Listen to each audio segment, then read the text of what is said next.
el despliegue de una estrategia por parte de la Unión Europea para intentar solventar el que se considera que es el principal problema que tienen las economías europeas, sobre todo en relación a la economía estadounidense, ¿no? Que es un menor crecimiento de la productividad, ¿vale? Entonces, el plan Draghi, ¿no?, se plantea de manera muy ambiciosa, se dice que se va a desplegar una estrategia de industrialización y que precisamente, fijaos, ¿no?, desde la óptica de la economía española, ¿no?, se percibe, ¿no?, con mucho optimismo porque se considera que puede dar lugar a un proceso de transformación productiva, una transformación del modelo productivo para que el crecimiento quede asentado, ¿no?, sobre una serie de sectores que pueden tener pues, un carácter, como os decía, ¿no?, más robusto desde la perspectiva del impacto sobre el crecimiento económico, ¿no? ¿Qué ocurre? Que ya sabemos cómo se ha resuelto, ¿no?, ese marco que establecía el plan Draghi, ¿vale? Draghi hablaba de la necesidad de movilizar 800.000 millones de euros, ¿no?, para reindustrializar toda Europa, ¿no? Eso, como os decía, ¿no?, desde el punto de vista de las economías semiperiféricas, como puede ser la economía española, pues se abrazó con mucho optimismo, ¿vale? ¿Qué ocurre? Que llega el mes de marzo del año 2025 y von der Leyen nos dice a qué se van a dedicar esos 800.000 millones de euros, ¿vale? Y es precisamente a reforzar la industria militar, ¿no? Por eso os decía, ¿no? ¿Qué ocurre? Que ya sabemos qué papel ocupa el complejo militar industrial, ¿no?, en el marco de la economía capitalista. Ya sabemos a quién beneficia, ¿no? Ese es el futuro, ¿no?, que nos espera, ¿no?, en el caso de que mantengamos, ¿no?, la actividad económica organizada, subordinada, digamos, a las exigencias de rentabilidad. Os decía al principio que una de las virtudes del método de análisis marxista era precisamente que intentaba indagar en las causas estructurales que explicaban los fenómenos sociales y hubo un detalle que no es ni mucho menos poco importante, ¿no?, que se me olvidó comentar. Y es que, a diferencia de otros enfoques científicos, ¿no?, Marx deja claro que lo que pretende el método de análisis marxista es comprender la realidad, pero no por un mero proceso, digamos, academicista, sino con el objetivo de transformarla, ¿vale? Entonces, si queremos resolver estos problemas de lo que hemos hablado, ¿no?, lo que tenemos que conocer es conjunto de causas que los provocan para intentar intervenir en la realidad y modificarla, ¿no? Entonces, ¿qué ocurre? Precariedad, ¿no?, preguntaba otro compañero, disculpad porque he ido anotando algún nombre, pero no he anotado, no me ha dado tiempo a ir anotando todos, ¿no?, porque estaba tomando nota más bien de las preguntas, ¿no? ¿Cómo superar ese marco de precariedad? Pues es lo que os digo, ¿no? Mientras que la producción quede subordinada a satisfacer los intereses de valorización del capital, difícilmente vamos a poder superar ese marco de precariedad.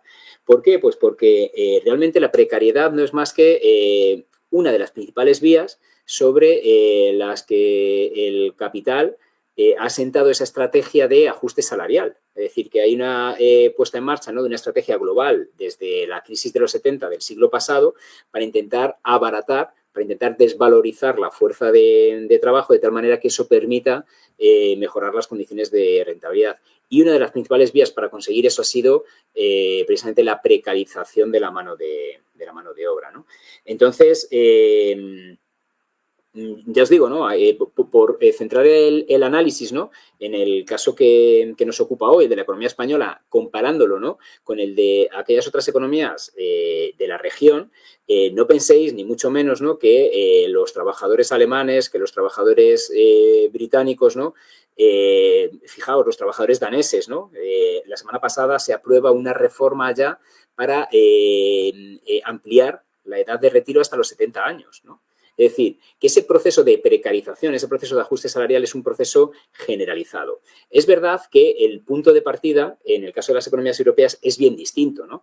El sistema, digamos, de protección social aquí en España está mucho menos desarrollado que en otros países del centro y del norte de Europa, porque aquí, digamos, que estuvimos sometidos a una dictadura, ¿no?, hasta hace 40 años. Algo más de 40 años, 45. ¿Qué ocurre? Que evidentemente que mientras que otros, digamos, la lucha obrera, ¿no?, en otros países había conseguido grandes logros, ¿no?, aquí las centrales sindicales estaban directamente prohibidas, ¿no?, hasta el año 76. Entonces, evidentemente que la economía española va con cierto retraso, ¿no?, respecto a esos otros países, pero no penséis que por el hecho de que su tejido productivo quede asentado sobre otra serie de ramas productivas, eso les inmuniza frente a esa tendencia de precarización creciente, ¿no? Entonces, ¿cómo robustecer la reacción frente a la crisis de las economías, europeas? Pues hay una serie de debilidades, ¿no?, que son muy carentes, o sea, que son muy latentes, ¿no?, que se nos presentan, ¿no?, de manera muy explícita, ¿no?, en el caso de las economías europeas, ¿no? Por ejemplo, se hablaba antes del MEDE, de la Troika, ¿no? El euro se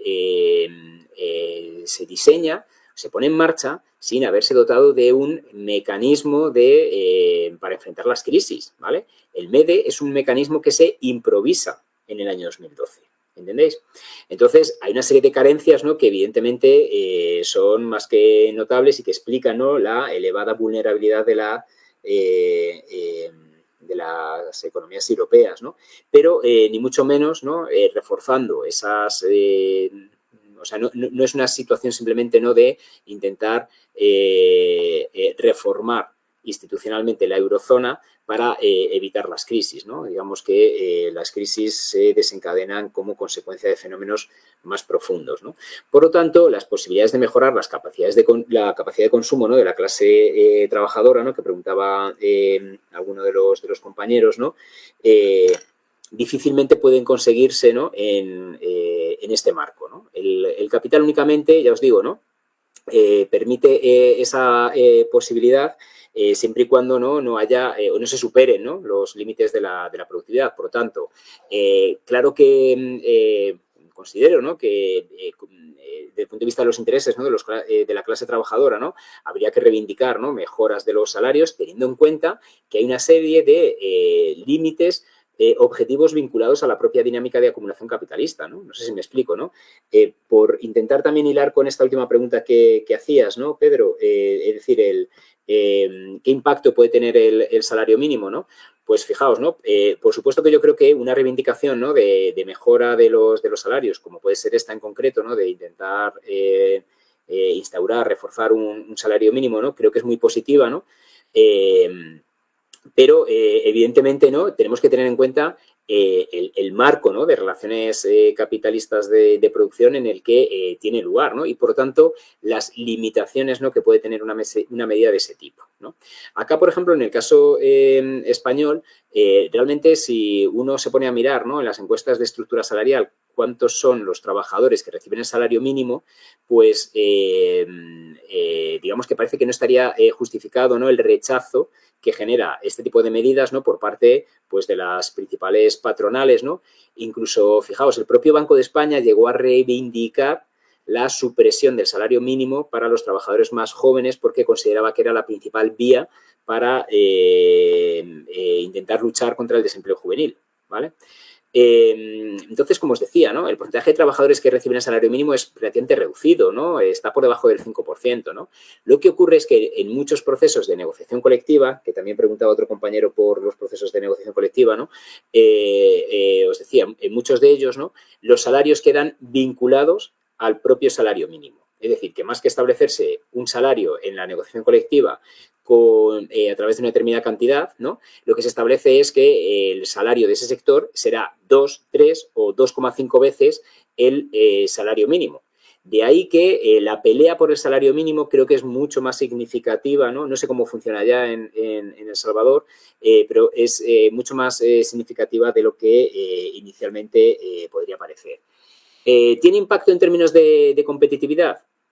Ese es el discurso que oficialmente se ha utilizado, ¿no?, para intentar legitimar la contención salarial. Acá se ha hecho de la misma manera, ¿no? Lo que se ha planteado es necesitamos mejorar la competitividad de la economía española y se ha intentado justificar ese proceso de ajuste salarial en favor de la competitividad, ¿no? Incluso las direcciones de nuestras centrales sindicales han asumido ese discurso y lo que han planteado es que la moderación salarial es un sacrificio que hay que hacer para intentar mejorar los niveles de empleo. Se nos dice, no nos gustaría que, o sea, nos gustaría que fuera de otro modo, ¿no? Nos gustaría poder reivindicar mejoras salariales, pero mejor mantener o asumir cierto sacrificio de los salarios en pos de crear mayores niveles de empleo, ¿no? Y eso no es así, ¿no? Ese argumento es falso, no es una falacia el hecho de que el principal factor del que depende el nivel de empleo sea el salario. No es así. El capital invierte si hay expectativas de obtener rentabilidad, ¿de acuerdo? Entonces, el hecho de que haya un incremento de los costes laborales, como puede ser derivado, ¿no?, del incremento del salario mínimo, ¿no?, dependiendo de las circunstancias, se puede traducir en una mayor o una menor creación de empleo. Por ejemplo, aquí en el caso español, en los últimos años, ¿no?, se ha incrementado de manera insuficiente, pero sí que ha habido cierta mejora del nivel del salario mínimo y eso no se ha traducido en una caída de los niveles de empleo, ¿no? Bueno, por ir contestando alguna otra cuestión que se ha planteado de manera, voy a intentar ser breve, ¿no? Se hablaba, ¿no?, del sistema fiscal y de la desigualdad, ¿vale? ¿Qué ocurre? Que lo que tenemos es que en las economías europeas, ¿no?, desde el año 91, digamos que se instaura un marco de libre movilidad del capital. ¿Eso qué implica? Que los estados, digamos que entran en una verdadera carrera competitiva para intentar diseñar sistemas fiscales que resulten atractivos para el capital, para intentar, pues por una parte, atraer el capital internacional y por otra parte, retener el nacional. Eso lo que ha provocado ha sido que los sistemas fiscales hayan sido, sobre todo, favorecedores, ¿no?, o hayan favorecido precisamente a las rentas derivadas de la propiedad en detrimento de los salarios. Es decir, que a los trabajadores se nos ha exigido un esfuerzo creciente, ¿no?, a la hora de contribuir a financiar los presupuestos públicos, ¿no? Por tanto, no veo, ¿no?, que sea una posible solución en el marco actual para intentar mejorarla o al menos aminorar, ¿no?, la creciente desigualdad, ¿no? Los falsos autónomos, pues os decía, ¿no? Tened en cuenta que acá se ha asumido, ¿no?, el discurso de que es necesario favorecer el emprendimiento, ¿no?, desde hace pues unos 15 años, ¿no?, y todo ello se ha promovido por parte de las propias, las propias instituciones comunitarias, ¿no?, a través de diferentes vías, y también el propio gobierno en España ha favorecido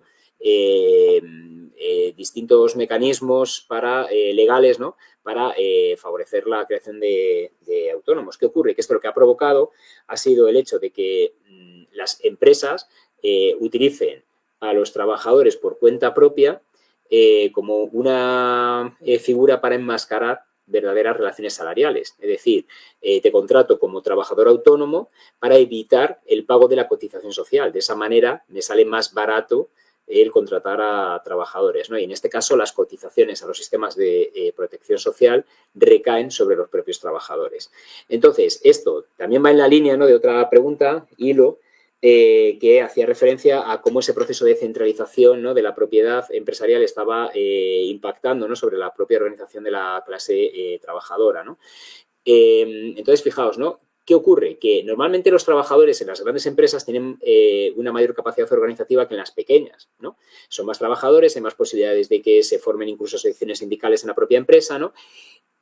Las empresas reaccionan frente a ello, ¿vale? Y lo que hacen es, dentro de la misma empresa, crear, lo primero, cadenas de subcontratación, ¿vale?, para evitar que los trabajadores queden acogidos a los acuerdos de negociación colectiva de las grandes empresas, que suelen ser más generosos, ¿no? Y además incluso crean empresas ficticias para que sean esas empresas ficticias las que contraten a esos trabajadores sin la protección que le puede llegar a ofrecer el marco, ¿no?, el convenio colectivo de la empresa más fuerte, ¿no? Y con esto también pues intento contestar a esta pregunta que se hacía también al final sobre la negociación colectiva, ¿no? Bueno, y ya por acabar, porque creo que prácticamente el resto de preguntas ya están respondidas, ¿no?, o al menos lo he intentado, ¿no? Se preguntaba, ¿no?, por cómo hacer, ¿no?, que crezcan los salarios sin que ese crecimiento salarial sea inflacionista, ¿no? Bueno, ojo que ese no ha sido mi argumento, ¿no? Ese es el argumento de las instituciones comunitarias, fundamentalmente, ¿no?, del Banco Central Europeo, ¿no? El hecho de decir, tenemos que mantener a raya los salarios porque, como crezcan los salarios, esto nos mete en espirales inflacionistas, ¿no? Hay evidencia empírica más que de sobra, ¿no?, para justificar que esto no es así. Es decir, que depende, ¿no?, de la relación que haya entre, por ejemplo, con los datos que yo os he mostrado, ¿no?, podríais, ¿no?, justificar, ¿no?, que los